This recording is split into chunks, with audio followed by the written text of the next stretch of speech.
l'info écho avec Capital. On commence par l'expression du jour Made in France.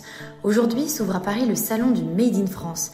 T-shirts en coton biologique, jouets en bois, chaussons produits dans le Périgord ou encore coquillettes fabriquées localement, voici ce qu'on pourra trouver sur les stands des exposants.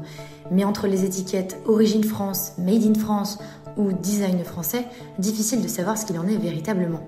Capital fait le point sur ce qui se cache vraiment derrière ces appellations. On enchaîne avec l'info pratique qui s'adresse aux investisseurs immobiliers. Ces derniers sont devenus regardants sur les performances énergétiques des logements. Les locataires prennent en effet en compte ce critère qui joue sur leur facture de chauffage. D'où l'intérêt d'investir dans des logements classés A pour les bailleurs qui ne veulent pas trop s'encombrer de travaux. Capital dresse le top 5 des villes où l'on trouve des logements bien classés à moins de 150 000 €. On poursuit avec une bonne nouvelle. Alors que le prix du gazole et de l'essence avoisine les 2 €, le gouvernement fait un geste envers les automobilistes. Parmi les amendements retenus dans le projet de loi de finances 2024 figure l'élargissement du chèque carburant de 100 € à davantage de travailleurs. Il devrait être attribué à 1,6 million d'automobilistes supplémentaires.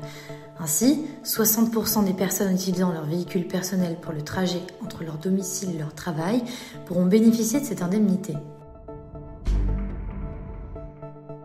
Et pour terminer, le chiffre du jour, 10,6% d'augmentation. C'est la hausse des prix des billets d'avion depuis le début de l'année.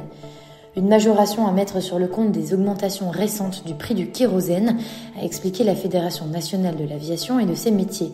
Mauvaise nouvelle, ce rebond des prix des billets risque de se poursuivre. Outre le kérosène, des hausses de coûts généraux apparaissent dans tous les postes des dépenses des compagnies aériennes, qu'il s'agisse de la maintenance, de la main-d'œuvre, des redevances ou des taxes, énumère la FNAM. C'était l'info écho avec Capital.